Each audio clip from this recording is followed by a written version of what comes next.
right, ladies and gentlemen, hello and welcome. Super pumped to be here. You're listening to Honest to God on AM 1160 The Quest, Atlanta's Catholic Radio. Got a good crew. We got a lot of brand new people here. Really excited, ladies. Julian, it's good to see you again. Yeah, you It's always a pleasure. Always a pleasure to have you in here. Love being here. We don't have producer Ben today, so it's a rough day. It's a sad day. We might have a familiar face, though, producing an upcoming episode, which is really exciting. We have an unfamiliar face producing this episode, but producer Andy's going to do a great job over there for us. So I'm actually super pumped for today's episode. We're going to be talking about demonic influence in media, pop culture, Hollywood, what have you. And I don't know. I just think it's going to be a really good topic. So I'm really excited. Before we get started, though, let's begin in a prayer. Ladies, anybody want to volunteer to lead us? Protestant style. Just go. Sure. All right. In the name of the Father, and the Son, and the Holy Spirit. Yeah. Holy Spirit, come. Jesus, we ask that you divinely guide this conversation, that every thought that enters our mind, every word we speak and action we take is in your perfect will, that the words and conversation we have today touch those who are listening and have a positive ripple effect for many days and years and generations to come. In Jesus' holy name we pray. Amen. Amen. Amen. So the Holy Spirit. That's good. That's solid. Thanks. That's solid right out of the gate Protestant on the spot. prayer. Appreciate it. Yeah, seriously. We got to give it back to him a little bit, that Amen. impromptu stuff. Yeah. Thanks for not just doing a litany of Hail Marys. Oh, man. No, Hail Mary, full of grace, that. Lord is with thee. Blessed are thou. That's always Right my here. cop-out. She is. She's right over there behind Mary. All right, so first let me introduce everybody. We all know Julian. Julian, you're still around. I'm still around. I love it. I love seeing you. But Yeah. it's good. And then we've got Veronica, we've got Allison, and we have Mary, who, believe it or not, are related to one another, which is super exciting. And the way that this works is, Julian, you just owe us one fun fact. You guys each owe us 5. It's kind of rapid fire. We don't have to spend a lot of time on it. Yeah, 5 things about yourself. You're going to kill it. You're going to rock it. Why don't you start, Julian? Well, I've been on here so many times, so it's hard for me to keep track. But I just got back from a trip from Mexico. To Mexico? To Mexico. Like vacation? It was a long needed, or a much needed vacation. For like a Thanksgiving trip to Mexico? We went right before Thanksgiving. We went on our first ever cruise. Nice. Yeah, took How's the family. Mexico doing? It was warm, and they spoke a lot of Spanish. I've heard that Yep. about Mexico. Both And those things. we did get some very inexpensive tequila because we went off the beaten path out into the touristy areas. Got a nice bottle of tequila for about $4 American. Well, I have not been to Mexico. I've been to El Paso. I've looked at Mexico. You've looked. Juarez, but I did watch Sicario recently, which I don't think is an accurate depiction of all of Mexico. Maybe not. But yeah, so I kind of feel, kind of feel like I have to go on Mexican vacation too. Yeah. Yeah, I remember your Juarez story. Yeah, That's that's a good story. one. That's a Yeah, good story. I think you can find it out there somewhere. Yeah, somewhere. All right, Allison, or Veronica, what you got? It's okay, it happens all the time. So 5 facts about myself. I am the baby of 7 children. Nice. Catholic family, whoop whoop. In the spirit of Hollywood's conversation today, I've ordered Starbucks from Lady Gaga. I've Cool. taught Alicia Keys some breakdancing moves at a Halloween party. These are really good, fun facts. Okay. I feel like we're gonna share something. I know I don't want to share anything that you may have Talk wanted about to share. Judge Judy. Oh my gosh, that's right. Yeah. That's the most exciting thing. So it's hilarious you brought that up. A side hustle of ours in LA was working Judge Judy's show every week. Not really. We're background. Background audience, yeah. That is We worked the show. so Yeah, cool. we weren't in the show. I learned a lot just sitting in the audience of that show. A lot about the law and car accidents and family issues. Did everything in writing. Yeah. Screenshots. Yeah. everything. The next, Yeah. I want to do an episode where we just talk about your Judge Judy experience. So I think I told you hilarious. this because we met at a retreat not too long ago. Mhm. Yeah. My aunt and uncle used to live right up the road, a couple houses down from Judge Judy in Nuh-uh. Bonita Bay, Florida. Wow. Whoa. Yeah, or Bonita Okay. Springs, one of those. Yeah, You know, yeah. she Yeah. makes $900,000 a day. That's not bad. That's significantly more Less than than what you're I making make. here. Yeah. I mean, yeah, it is AM radio though, right. so it's pretty wide reach. So A I lot don't of want to knock it zeros. too much. Yeah, Yeah, you're right, Yeah, you're there are definitely zeros in that number for sure. The number of dollars that I make per day. All right, whenever you're ready. A shared fun fact that we have is that we shook hands with Pope Benedict XVI Cool. twice, 2 separate occasions. Nice.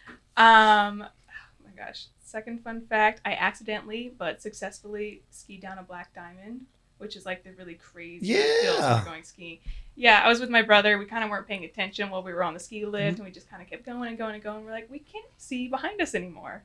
And then we realized we were at the very top, and we're like, okay, we're going to make it happen. So we fell a bunch of times. We almost lost our skis. We met a lot of friends on that hill helping us, but it was fun. Third fun fact, in the vein of Hollywood, I celebrated my 24th birthday with Jeff Goldblum. No. Yeah. Like the Jeff Goldblum? Jeff Goldblum. I love Jeff Goldblum. Yeah, he has a show on Disney Plus called The World According to Jeff Goldblum. Okay. And they asked us to do an episode on birthdays. And obviously we share a birthday. So we were like, okay, Jeff Goldblum will invite you to our birthday party. And we did it was fun. It was a whole day of it. We were just dancing, singing around the fire. But wait, like with Jeff Goldblum, who was Jeff actually Goldblum. there, being Jeff Goldblum the whole time? Oh, the whole time. And the whole time the directors were like, stay on the script. Like, stay to the script. And we were like, we're going to follow him wherever he wants to go. So we were singing Fiddler on the Roof. We were talking about random stuff. So we shot for 8 hours, but the episode was 15 minutes. So yeah. I wish I could have that footage. That's really cool. And we walked across hot coals. That was like the main thing. With Jeff Goldblum? Yeah. That's the best thing ever. That might, I forget what my last favorite fun fact ever was, but the Jeff Goldblum walking across hot coals with you, that might win. Yeah. Fun fact, Jeff Goldblum was supposed to be on the air today. Oh, man. He was supposed to be actually be on this episode of Honest to God. Again. He could not make it. Unfortunately, there was a last minute scheduling conflict, but he said, we're going to have Julian come sit in for me. And I said, Julian Saviano? He said, yeah. And that's why Julian's here today, which is pretty cool. So, in my place. That's right. Right. Yeah. And I was happy to do it. Thankfully, I was in the area. Yeah. Yeah. Thank goodness. Yeah. Thank goodness. But, I don't know if that was 5, but that was worth like 1,000. So, I'm with that. all right, Mary, beat walking across hot coals with Jeff Goldblum. Mine Go. are so dumb in comparison. I ran into Jane Lynch in the bathroom. Cool. That's okay. it. I only my Hollywood experience was not as fun as theirs. I did not know you were going to say that. I almost spit my I didn't drink even out. think I knew that. I think that was besides Judge Judy. Oh, yeah. The only celebrity I met, kind of. Oh, Jane Lynch, not Judy. I was thinking Judi Dench. I Okay. wish it was Judy. That would have Dench. been cool. It wasn't. But Jane Lynch, okay, that's no, great. I was more behind the scenes. Did you actually run into her in a bathroom? Like, collided? Yeah. Yeah. because that's cool. That'd be a cool story. Yeah. But other than that, I don't know. I've shaved my head.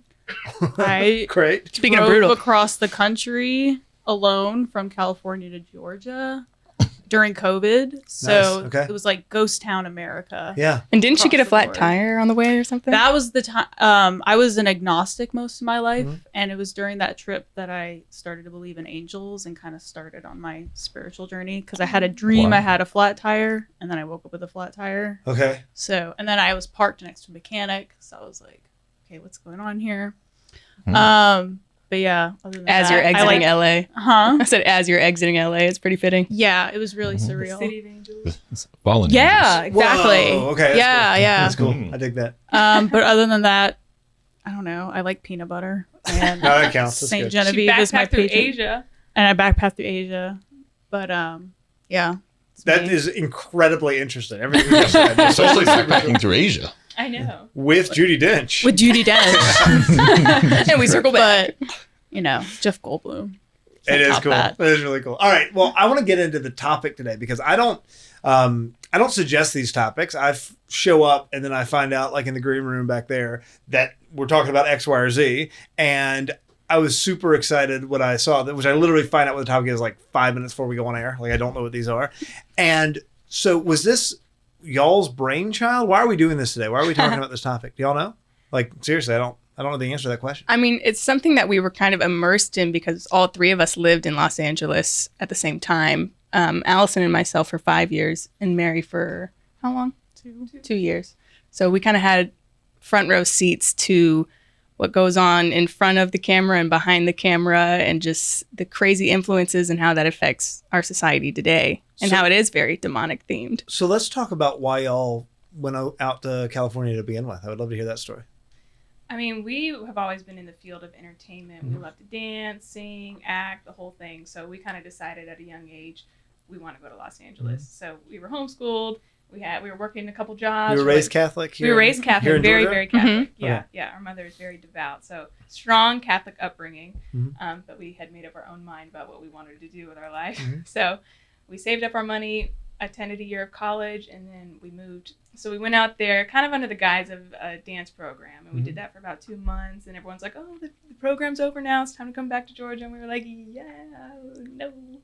Right. So we came back for a week, and then we were like, "No, we're moving back out there." So yeah, we moved back out there. We developed our dancing ability. We danced in music videos. Then we started kind of working with music, and we were doing backup vocals for artists, and then obviously acting, kind of the whole thing, and really immersed ourselves in the lifestyle. Still keeping our morals intact, of course. It was very much, we had our faith intact, that we did. So, Mary, you said that you were agnostic for a while, but you guys never fell away? Well, we did and we didn't. I don't know. How do you? I would say like our base was always Catholic. You know, that was kind of always the support net under us. If anything were to actually get spiritually tense, we'd be like, oh, Hail Mary, full of grace, you know, like Sure. go right back into the rosary. But when things were all fluffy and butterfly glitter, we kind of put God on like a flight back to Georgia to just be in our mom's prayers, and we were going to be in the driver's seat of our own life, which tends to happen when you're in a bubble of narcissism, essentially. You know, everybody's out there thinking like, I'm the next big you know, I'm the God of my life. So we definitely got wrapped up in that mindset. So I would say, even though our base has always been Catholicism, we definitely have veered in and out of that. And two, we grew up with an atheist father, so we always had that influence. Was super devout mom and atheist dad? Yes. In the Both same very house? strong in their own perspectives. And together? Like, Not anymore. They were together for a short time. okay. Opposites attract, and then Sure. they retract. Sure, sure.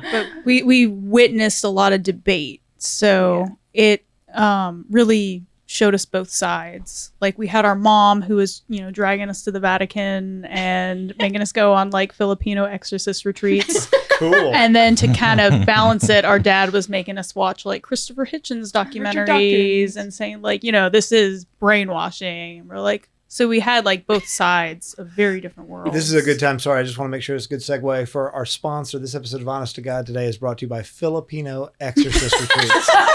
Filipino Exorcist Retreats. Attend one near you. The reason that there are rows and rows of little Filipino ladies in your church is because their prayers are strong. They work. Go to a Filipino Exorcist Amen. Retreat soon. I love it. Sorry, it was a perfect setup for the segue.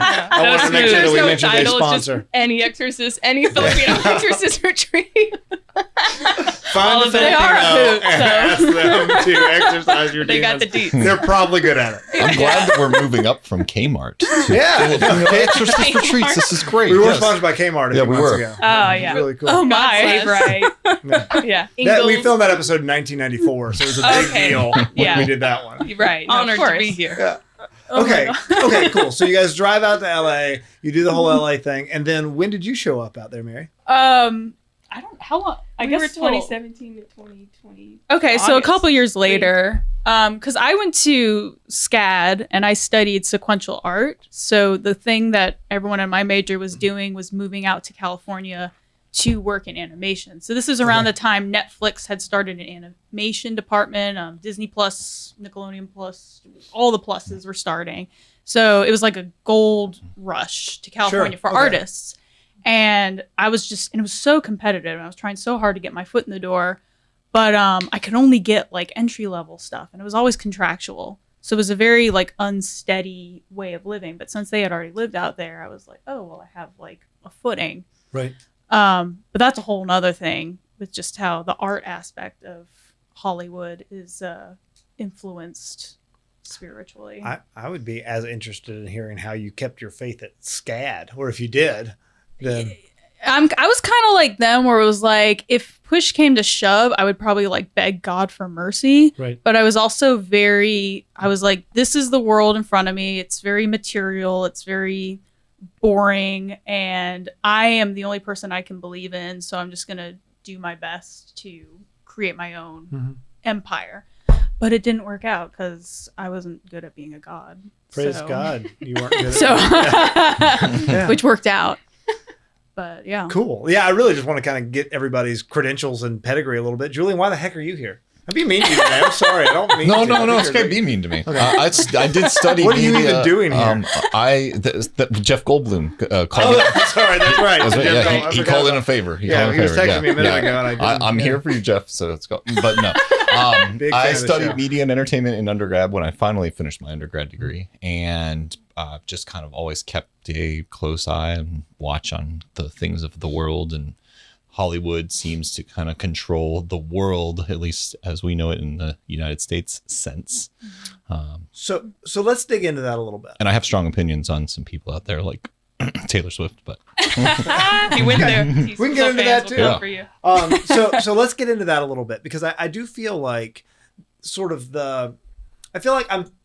I feel like I'm supposed to feel about Hollywood the way that people felt about Hollywood in the 50s, that it was all glitz and glamour and all these things. But I don't think I've ever felt, I've always assumed it was a skeezy, dirty kind of town with a lot of awful things going on, right? But I think a lot of the sort of cultural, I don't know, zeitgeist opinions or whatever of what goes on out there probably still does have sort of that fake glamour to it. But can we talk about like what happens? You get out there, all of a sudden you're sort of immersed in this lifestyle. I assume you're getting some work and you're sort of seeing both sides of the curtain, like you said.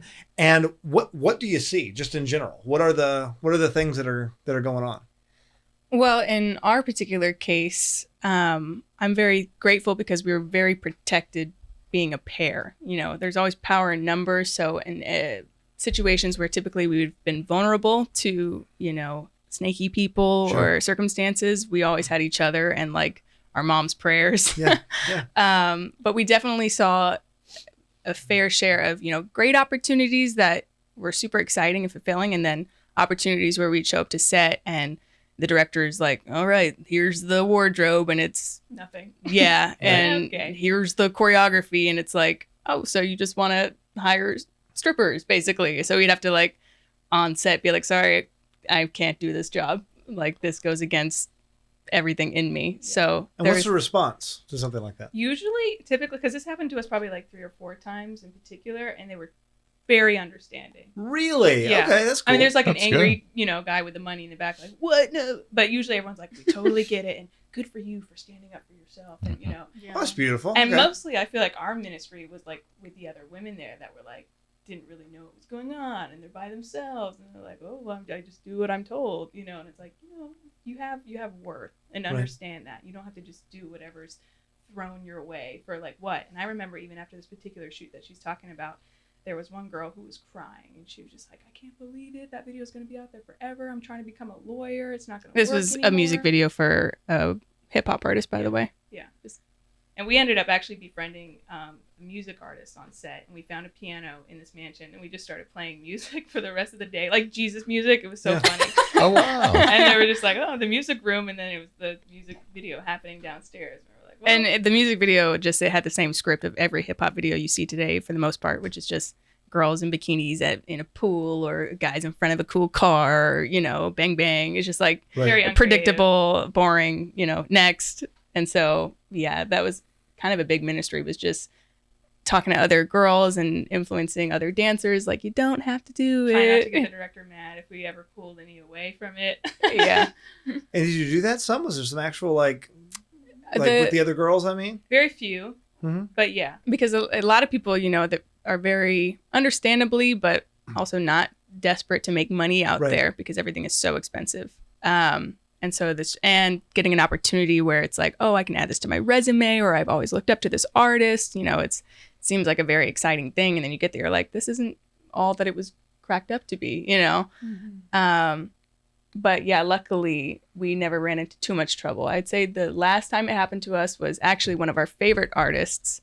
And we were super excited to be doing a music video for him. And we loved the song and the choreography, We get to meet him. It's everything. gonna be so fun. Yeah. And we then get there, and the last scene. it was the last scene. So Yeah. we had already done what we wanted to do. We did our own dance, the whole thing. We picked out our costume. It was great.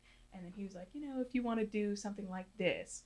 And this was a total twin moment too, which is always great when this happens. We didn't plan this, but he's telling us what he wants to see, and we look at each other, and we look back at him, and we look back at each other and we go, no. Right. And then we wait. He goes, well, of course not. Like, whatever you're comfortable with, you know, totally. I'm so sorry, you know. And he slowly walks away, and then we slowly walk off set. We're like, we are done. That's really cool. I mean, it really is neat having the effect of having your person out there, sort of, right? Having somebody else to be with. That being said, the topic of the show is not kind of skeezy, pervy situations in Hollywood, but it's a kind of punch in the face of demonic influence. So what does that mean? Are we talking literal? Like, I would love to dig into some of that. Well, yeah, a lot of it's intentional. undertones. Like, my dream was always to work for Disney, and now we all know if you like pause certain parts of Disney movies, you can see like some explicit image or word. I always thought that was an urban myth when I was a kid, and it is so obvious, like Yeah. incredibly not. Yeah. Like, the box of Little Mermaid. All of like it's really like overt. It's Yeah. not even. Yeah. hidden a lot And of- after having worked a little bit in that sphere, it is a very intense, labor-intensive process. So everything you see in an animated thing is intentional, and it has purpose. So even though you see these films and you have all this nostalgia and you love them, it does condition children to be used to things that they wouldn't normally be exposed to. And Can you give some specific examples? like you of imagery comfortable? found in Disney movies? Or yeah, whatever, anything that you encountered. I mean, I think it goes for everything. It's animation, but it's also like television performances, like music videos, Right. movies, everything. or a good example is like when I was learning how to draw, I always used Disney princesses. And looking back now, I'm like, these are very sexualized characters Mhm. compared to like when you study religious art or you study Mary or Right. how those women are portrayed. And then you go to like The Little Mermaid, the Disney version, which isn't the same as the Hans Christian Andersen version. Right.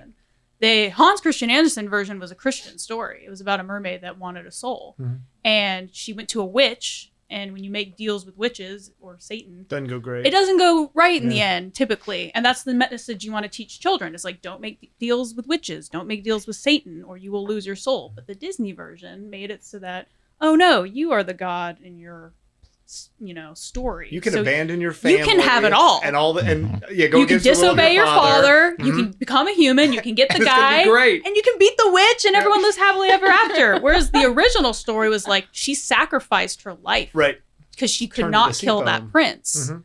So Disney, the biggest thing Disney did was capitalize on these well-known fairy tales, slightly subvert the message so that they're ingrained into society, and women or all people grow up thinking like, yeah, you can make deals with witches, you can be your own god. And every Disney film, and I use that as my example because that was like the sphere I was trying to Sure. work in, every Disney film has these little subversions in it. Like, The Lion King is kind of a Christ story, but subverted.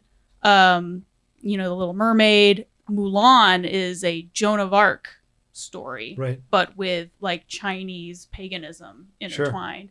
And that's just been integrated into our own culture, whereas like Disney has kind of become like its own religion in a way. Like people go to Mecca or Disney World, they go and see all these movies religiously, even though they're getting more and more woke. Right. And now it's gotten to the point where they're just completely drained of any inspiration, and now AI is taking over everything, and there'll be no work left for artists at Which all. is terrifying in and of itself. Yeah. We did a whole episode just on Disney movies, and to quote Jaira Hodges, or to paraphrase her rather, every movie you ever loved as a child was a psyop. Yeah. And like, she's kind of Yes. right. She's Yeah. kind of right. Yep. What are you gonna say? I think there's also a level of hypnosis that may take place in Disney movies. Like if you're staring at the screen and then all of a sudden that little comes over, and then if you're at Disney World at the end of the day after you're wore out, then you watch all these fireworks and you just have this feel good, like the Protestants that they use with the music. I mean, I love praise and worship music, Sure. but I think there's a level of hypnosis that takes place in all that, just to further the programming Right. and further the danger. So aside from sort of, I don't know, subvert or subliminal messaging or things like that, are you saying like there was more overt sort of, I don't know, demonic, pagan-esque, whatever kind of stuff going on? And if so, what does that look like? I mean, I think when it comes to the like pop music and pop world, I'm not hating on anybody, especially the T-Swizzle fans, Taylor Swift fans. I know they're crazy. But in her current show on tour right now, there's a whole section where she dresses up as a witch, and she has her dancers dress up as witches, and they put cloaks on and they enact a seance, and they're like, dancing around the fire, acting as witches. And I think if she hasn't, I know for sure many of her pop star peers have come out and said factually that they are witches. And She has written about being a witch and meeting her other witches out at midnight and going out into the woods. Wait, is she really? Yeah, you can like look on her Twitter. She's like, T Swift has done that? yeah. Oh, okay. You don't So harness sorry. that kind of power on your own. Yeah. There's no way. That's incredibly interesting. We'll see if we can find a link to anything that has to do with that in the show notes. 'Cause Yes. I think that's worth digging into a little bit. Yeah. So we're gonna have to take a break here in a second, but I want to get this thought out there first. Ultimately, it's just why. Like, why is this a thing? Because I was watching that. I don't know if you saw. There was a movie that came out a couple of years ago now. It was called Pray. It was the story of Father Patrick Peyton. I think it was Patrick Peyton. And it's all about this priest from the mid 20th century. And his big thing was telling people to pray the rosary, right? And he got all this traction. And there's all these movie stars and like big name guy, like Bing Crosby, right? Who was doing all sorts of things he shouldn't have been doing in his personal life. But on television, like looking at the camera, talking about how it really is important that you pray together as a family and all of these things, right? Mm-hmm. Why do you think we've had this shift into whatever you want to call it, demonic, paganism, whatever? And Well, when Christ came to the world and saved us all through the crucifixion and exorcised the planet, the demons came back with a greater vengeance. Mm-hmm. And we're kind of in that point today where the world has always been screwed up and humans have always been awful. Like when you read about Sodom and Gomorrah and these guys that are literally trying to rape angels. And I think today we live if we gave all of those guys smartphones. yes, So sure. it's like a global scale. Well, not just smartphones, but also unlimited, unfettered access to the most depraved parts of humanity all the time. It's no longer just an imagination thing. It's no longer just that weird guy up the road or my creepy uncle or whatever. It's hey, do you want to see the worst things you could ever possibly see? Yeah. Here you go. Yeah. Just Google it. Especially since we've gotten to a point where it's like we have constant access to food and shelter and clean clothes. So we feel like we're kind of at this point where we don't really need God, and we are like, hey, look, you can have it all. You can, get on the pill and have 24/7 sex. You can always eat and have money, and everyone's doing pretty good. So it's kind of like this celebration of like, look, we've destroyed God while in the process destroying ourselves. Right. So you also have this crazy like revival in Christianity too, because people who are waking up in time are going the complete opposite direction, which is what we're seeing with like the young people today in the church, especially. Like we've never seen so many kids like wanting to homeschool and wear veils and like receive on their knees. Whereas when we were kids, that was like never a thing. Well, all of the, what I would consider more orthodox parishes, I think the average age of the family is probably like, I don't know, mid 30s, and they've all got all their kids there, and they're just exploding. It's really interesting. But why is Hollywood and the music industry in particular, why have they embraced this? I don't know. What are your thoughts? The sort of the demonic, I actually don't think that it's new to Hollywood or anything like that. Okay.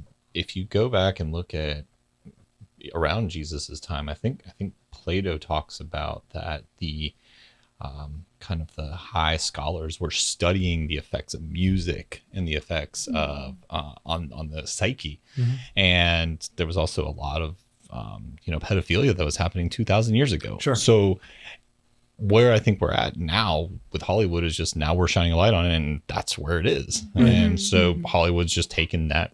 I call it the city of fallen angels. Right. But they've taken that role in the world, and Satan's going to hit where he can hit, and that's where he got. Yeah. And then plus while we were living there, like you don't really know until you stop living in Hollywood, but Hollywood is kind of like an abstract thing where it's not really a place. It's like a city state where it's got its own religion, it's got its own way of thinking, it's got incredible income inequality, and everyone is really just focused in on themselves. Like you meet wonderful people who are trying really hard to like raise their kids and take care of their families. But once you get out of it, like when we came back here, it really is like a whole nother planet of like just bizarre. Like you guys saw it more so, but yeah. And I think too, going back to what you were saying, as far as this isn't a new thing, and the devil's going to hit where there's, the most impact. Hollywood, all that influence starts in California and then it kind of spreads throughout the whole world. Yes, not the country, the world. Yeah. That is our big export right now. Yeah. So it would only make sense to infiltrate the mecca of entertainment and influence.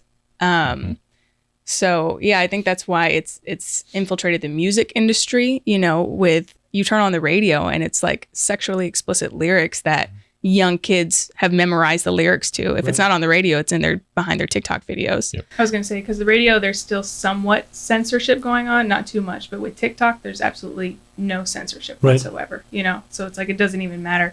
They can learn all of these awful songs and then coupled with these terrible dances that little children are learning. Right. I don't understand any parent that lets their kid get on TikTok, at any age really, but I mean, especially under the age of 14, it's just like, it's baffling. And correct me if I'm wrong, TikTok continues, like if you don't, so if you're watching a video, the video will replay, correct? Yeah. Correct. So imagine a child falls asleep to whatever they're watching, and then they're just hearing that all night long. It's like subconscious programming. Subconsciously programming all night. And the whole goal really is so that you can become famous, because they've seen it so easy to become famous on TikTok. If you have a dance that they decide we're going to make this go viral, then it's kind of anybody's chance to get there. So then everybody, especially all these little kids, are going to memorize these songs and memorize these dances. And it's just like, it's terrible.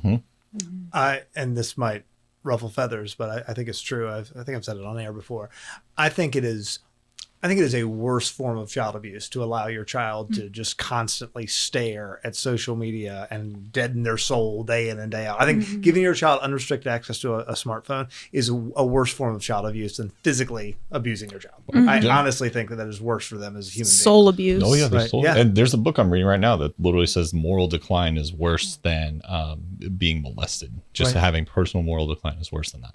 Well, I think it's really interesting what one of you said a minute ago about sort of the cultural export of Hollywood. I remember it would have been after the 2020 election, but during Pride Month in Jamaica, there were all these massive demonstrations, anti-U.S. demonstrations outside of the U.S. Embassy because they had like the trans whatever flag flying out there. And they had these great interviews that I guess they were trying to show through the news with these ignorant people or whatever. But you had these, they weren't they didn't seem very educated. They were not dressed well. They were dirty. But they were saying, this is imperialism. This is what real imperialism looks like. Stop trying to force this down our throats. This is not who we are in this country. Stop it.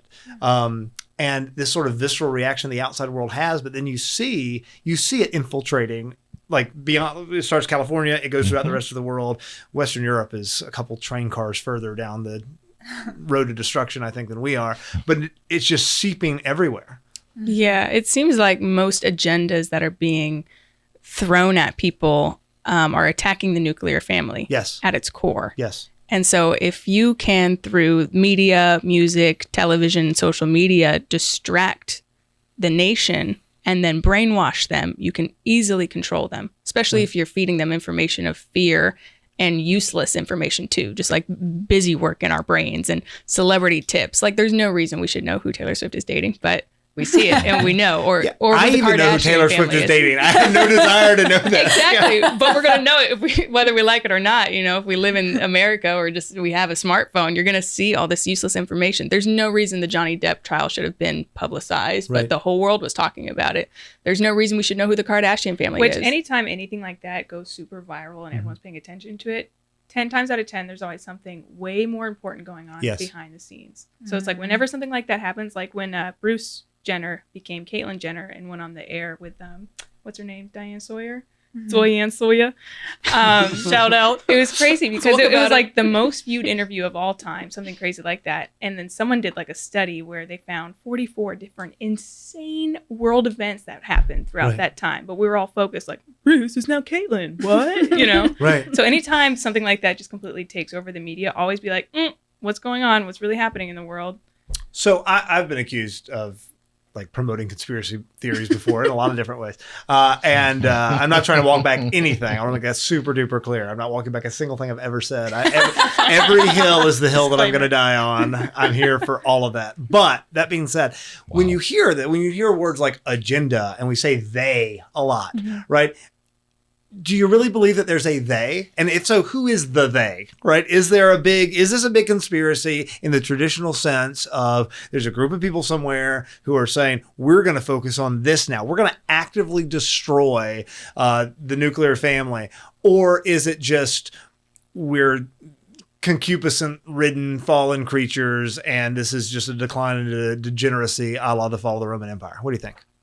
A week ago, I would have said it's these people, but now it's kind of like it's mostly just Satan and whoever is ultimately dumb Satan, enough for sure. to do it. Like Right. in general, humans are not very smart, Right. and very Except for people who listen to Honest to God on AM 1160 The Quest, Mhm. Atlantis. The Filipino Subscribe nuns. today. And all the Filipino all those exorcist Rose and retreats. Rose, little Filipino ladies Yeah. who run the Filipino exorcist retreats. Make sure you check one out near you. Sorry, I didn't mean to derail the conversation. Shameless plug. But yeah, really, it's just, a few select wizards, I guess, who can read palms or do whatever they do, and they get this insider information from the demons who Wait, this is a crazy see statement. everything. Like, break this down. We're talking literally right now, right? Is that what you're saying? I mean, this is what I feel like. Well, yeah, I guess as a disclaimer, we wouldn't claim to know the factual truth of who the they is or the elite group. I think it's probably, groups of elites, of, people that own everything and they have all the money and you don't know their names. Right. If we know the name, it's probably not the people making all the decisions Sure. Or you signed a non-disclosure agreement. or that. But I think it's important to just look at evidence. So I don't even call them conspiracy theories anymore. I just call them theories. Right. Because that's what they are. COVID really sort of pulled the scales from my eyes in a lot of ways with that, because I started to see all the conspiracy theories turn out to just be right. All right. And then I got to the point where this is lame. I don't even I wanted to have cool fringe ideas on things, and they all turned out to be obviously demonstrably true over the course Right. of about a year. Yeah. Yeah. Yeah, we live in the worst written movie ever. But also pretty cool. I mean, And it it's is an epic time cool, to be but alive. I think that's another thing that these elites want us to think is that they're these godlike people who are very strategically orchestrating the end of the world. Whereas in reality, when you mess with demons, the demons hate everybody, even their most successful servants. So all these people in these administrations, they're fighting, they're incompetent, they're messing up, they don't get along, and it's only a matter. We're all human. We're all fallen. Jesus died for all of us, even Bill Gates or the Rockefellers or whatever. Right. So, we are all kind of enduring this together, which is something that I think is important to remember so that you don't become afraid or idolize these evil puppeteers. Right. That, it's all just part of God's plan. I want to comment on that. Sure, please. I know you said it was the worst time to be alive, and there's aspects of it that can look true. But although I'm not really a fan, Broken Clock is right twice a day. Andrew Tate learned or kind of accepted God as real when he realized how ugly the world can be. And it was that ugliness that actually proved God's existence. So I would say that we are holier than ever because of the evil that we're shining a light on. So we have the opportunity, right? Yeah. It's and this is, once again, it might sound inflammatory, but I think it's true. I think the time we live in, the evil we experience is more insidious than the evil that threw the Christians to the lions in the Colosseum, because it was a lot easier to stand up to your faith in the face of physical danger, as opposed to this just sort of constant, slow degradation of everything that is Right. true, good, and beautiful. And I do have to say my obligatory piece every time Andrew Tate's name comes up on the show, which is Andrew Tate is the worst human being that exists. I don't like anything about him. You're right. He does get some things right about masculinity. Your masculinity is a good thing. And he is a horrible person who has no idea what it means to be a man. And he's a little Agreed. sniveling, balding man-child. And But we I can hope pray he's for miserable. him. We can I was pray gonna for say, him. so we should- You're right. we should I definitely hope pray he's for him. miserable until he has a massive conversion. Yeah. Yeah. There's more hope for him than others, I Yeah. would say. All right. Sorry. I just feel like I have to I think say too, that. like with these names, it's so easy to just be mad or even feel hate towards some of these people, Bill Gates, Andrew Tate, what have you. Taylor Swift. Those are the big three. You know what? Never mind. We're going to go on record. Those are the big three pulling all the strings. now that Epstein's dead. Yeah. Taylor Forget Swift, Bezos. Bill Gates, and Forget Andrew Musk. Tate. Yeah. But Hit all just the algorithms. I'm going to also have somebody taste my food for a little while. to kind of piggyback off of what Mary was saying, understanding that like they don't even deserve the credit of your anger because it's just weak people who are desperate for power. Right. They're giving into that flesh desire of needing praise, needing money, needing worldly desires, and opening themselves up to, demonic forces chasing those goals. Right. So really it's just these demonic spirits that are, influencing their lives. So rather than just being like, giving them the credit and your anger, it's like they need my prayer more than, anything else that I'm giving them. Mm-hmm. Like how would Jesus view this person? How would Jesus like, my child Andrew? Like, it's hard to look at somebody like that through those eyes. Or, my child Jeff Bezos, hoarding all this money that, could be curing diseases and saving the planet, still trying to like look at them through the eyes of how does Jesus look at them? No, that is the Yeah. mature, correct answer. Yeah, it is.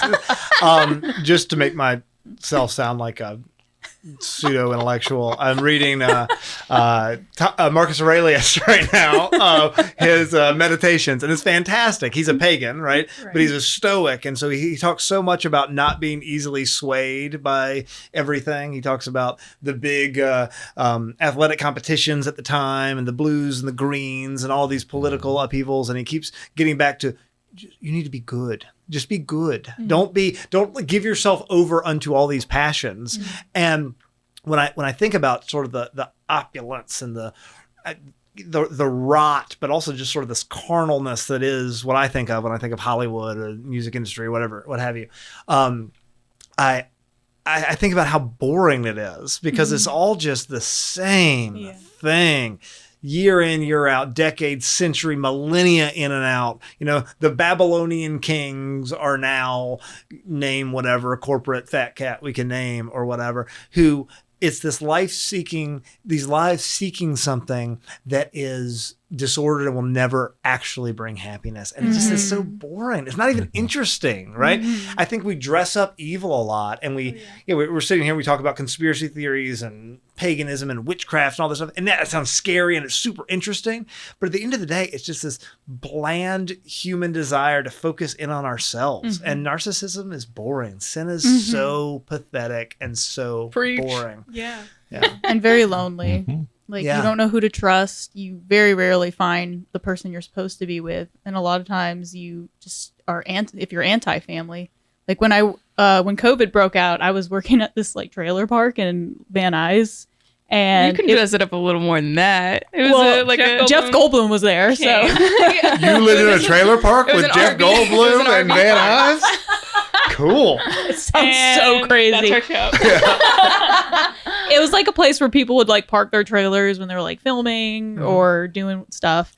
But it was very glitzy. Like you had like people working for TV and pilots and nurses, and they were all like, look at all my stuff. Like, here's my lesbian girlfriend. I don't need no kids. Like, screw that. And then when COVID hit, all their friends disappeared. They couldn't get their fake eyelashes done, so a lot of them looked really different. And the party stopped, and it was everyone in Hollywood looked really scary during COVID because all of their like procedures were halted. Yes. And it was very eye-opening for me because I was so naive at the time, and I was like, being rich and famous is the goal. But it was just these people were so alone. Like a lot of them had no children, no friends, no family. And they were just so sad. And at that moment, I was like, whoa, Hollywood is just, I mean, we all knew this, but it's just so fake. It's soulless. Very depressing. Soulless. I feel like Very depressing. Fame gets old really, really fast. You sign the contract, you make the deal, and you're like, oh my gosh, I have all this attention overnight, and I have all this money, and I have the house and the cars. And then it's like the anxiety starts to kick in because you're like, oh, I can't trust anybody. And there's so many death threats, and these people are coming up to me. And like, you know, you have to spend so much of your money on security, you know, 24/7 around your house. And at a certain point, you're like, I don't want this anymore. But it's not something that you can really opt out of. You know, Right. very rarely do you see a celebrity successfully leave Hollywood. You know, Yeah, they're I always can't even after think of an you. example. Vince Keanu Vaughn. Reeves is an example, I would say. I would say Keanu Reeves Sade, literally maybe. hangs out in street clothes as a normal guy, and nobody even knows who he is half the time. Keanu? Keanu Reeves. Yeah, but have you seen like the movies he's been in lately? I haven't seen the ones lately, no. I don't know. He's I pretty think sketchy. Vince Vaughn disappeared to like the wilderness somewhere. Vince Didn't he Vaughn? do that? Yeah. Well, I hadn't What thought a about him in Chad. I while. think so. Yeah. I want to go back to the loneliness thing because every time anybody talks about the loneliness epidemic in Hollywood, is Stevie Nicks Fleetwood Mac? Mhm. Yeah. So there was an interview that she did, and she's like 70 now or something. And in the interview, she was talking about how she had an abortion when she was a younger woman. And she was talking about how that was so great because if it weren't for that abortion, Fleetwood Mac never would have happened. And I think she said some album never would have been made. And I was like, that's a really sad thing to say. And I Googled her. And Stevie Nicks is apparently unmarried, in her 70s, and right now sitting in some big empty mansion with no one who loves her for anything other than the fame and money that they could get from her, right? And I guarantee you that if she were honest with herself and dug through years of, you know, just crap she's piled on top of herself to try to insulate it, like her true feelings, she would trade everything, all that success to have that baby and to have that child and to live like the life that she was called to live, that she Yeah. gave up and sacrificed for all Well, the that's why nonsense. she's in her 70s and she still tours. It's Right. Like, that's her baby. Yeah. She's going to cling to that for dear life. When Yeah. She should be chilling with her great grandchildren Right. now. You know, Yeah. it's exhausting. So we're already coming close to time, but I do want to ask this question. What was the catalyst for you deciding to come back home? Why did that happen? Well, I came back first. It kind of was God. It wasn't really my choice. Usually in my life, I've really tried to force things to make things happen. And leaving LA during COVID was the first time everything seemed to just kind of magically fall into place with no work from me, where it's like my roommates disappeared, my lease disappeared, my job disappeared. And I had no choice but to just pack up all my junk and just drive across the country. And that was the first time, you know, being an agnostic my whole life, that I felt Your very, whole life? well, I would say most of my life, even as a kid. Secretly? I just felt like, you know, God, I just was very material, even as a child.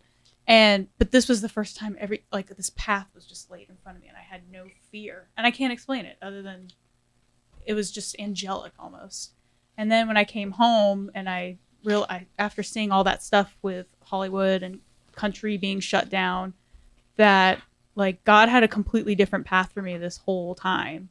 And the fact that I'm here right now with y'all and my sisters on a podcast. That's Like, I beautiful. never got to do anything cool like that in LA. Like I was like cleaning in studios, like dreaming of my big break. Yeah, Judi Dench wishes she could be on Honest to God Yeah. on Atlantic to the Quest, Atlanta's Catholic Radio. Certainly. I wish I met it was Jane Lynch, but No, I'm sticking I with think it's Judge Judy. Judge Judi Dench. what about you guys? Like, why'd you come back? You know, we had been toying with the idea for a while because we also came back for COVID and then we went back out there actually for the Goldblum show. And then work kind of just kept happening. So we stayed out there. But as much as we love it out there and we love the people that we've met out there, it was just like, you just feel everything is so intense and so pressurized when you're out there. And we were in a safe space being in Burbank. It's a very safe little city. But anywhere outside of that, when you're like really in downtown Los Angeles, you do not feel protected. Right. Like, okay, like creepy stuff happens here on the reg. Daytime or night, doesn't matter. So we were just like, you know, if there's a job that's worth it, we'll fly out there. But the peace that you feel in the South, in Georgia in particular, it cannot be beat. And being close to family and being close to those old friends, it's just like, you can't compare anything to that, you know? Yeah. So we definitely wanted to put our roots down here and we felt the call for sure. And there's some other things that were kind of, leading us to make that decision. But all in all, that's kind of the gist. That's beautiful. That's awesome. Yeah. All right, guys, we're about out of time. We do, I think, have time for a real quick loaded questions session because everybody gets upset with us every time we don't do the loaded questions. The one caveat of this one is that your answer has to involve Jeff Goldblum or Judi Dench. Or Judi Dench. You can do either one of those two, and we'll start with Julian. Just pick one of these, ladies. That's what you do, and then answer it. What, does mine have to include Jeff Goldblum? Yes, obviously. Okay, what are you fine. talking All about? right. So my question that I pick is, what do you dislike most about school? And it'll be the two-part. One. Also, this was made for like third graders. Right. One, it is the fact that Jeff Goldblum did not go to my school. It would be so cool if Jeff Goldblum right now went to your like high school and just like nobody mentioned it and you're the only person who thought it was kind of weird. Like everybody knew Jeff Goldblum was, they just didn't realize that guy happened to be Jeff Goldblum. That'd be cool. That would be cool. That's true. Yeah. But I will seriously answer. If that's, please do. that's Yeah, good. you don't Good. actually And have it's to do Jeff actually Goldblum. it's the fact that school is now no longer for me, at least at this point. Yeah. School is good. You can say, oh, I hate deadlines. Well, you're going to face deadlines for the rest of your life. Anything that you really dislike about school, you're going to face forever. So I dislike that I'm no longer in school. Okay, cool. I like that. All right. What about you, Veronica? I just grabbed Allison's card, and so I'm just going with the first one that says, if you came across a treasure chest, what would you hope to find? Jeff Goldblum. You took the word right out of my mouth. I'm sorry. 1994, Jeff Goldblum. Whatever is in his brain that allows him to continue to be excited and curious about life to a very detailed level. That was a really good way to answer that question. Yeah, I like that a lot. Okay, cool. Interestingly enough, I was kind of thinking a similar thing. My question was, what do you look forward to getting older? What's something you look forward to while getting older? Jeff came to mind since he seems to be the topic of conversation. Just that curiosity, but also not caring, just totally living your truth as Papa Goldblum does and just remaining, light and having fun and being funny in life. I just hope to have that kind of ease. Because how old is he now? He's 70. No, he'll always be 37. Exactly. He's immortal. Yeah. Yeah. But every time you say Jeff, my dog's name is Jeff, not after Jeff Goldblum. And that's what I think of. Should be. I know. All right, Mary, what you got? What is your least favorite noise? Great. Go for it. The silent void of not hearing Jeff Goldblum's sultry voice. Well done. I don't like the sound that pool noodles make. Pool noodles? Pool noodle noise? You know what I'm talking about? Like when they hit like the No, like pool? the squeak noise when you like squeak them. Oh, yeah. just thinking about it. It's the I worst. can feel that in my ears.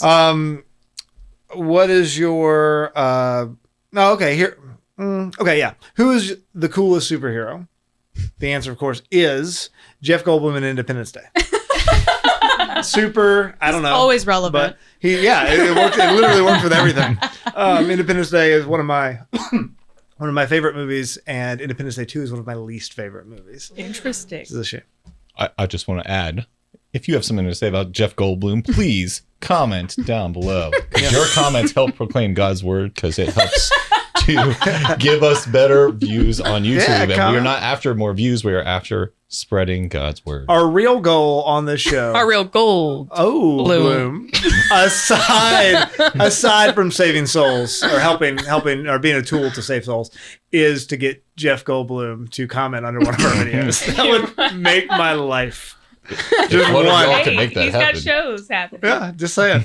All right, ladies and gentlemen. Unfortunately, that is all the time we have. We're already over time significantly right now. But it's gonna be great. Thank you guys so much for being here. That was Thank a you. blast. I always love it. Thank you, ladies. Julian, it's good to have you. You too. All right, ladies and gentlemen, thank you so much for watching. Thanks for listening. This has been Honest to God on AM 1160 The Quest, Atlanta's Catholic Radio.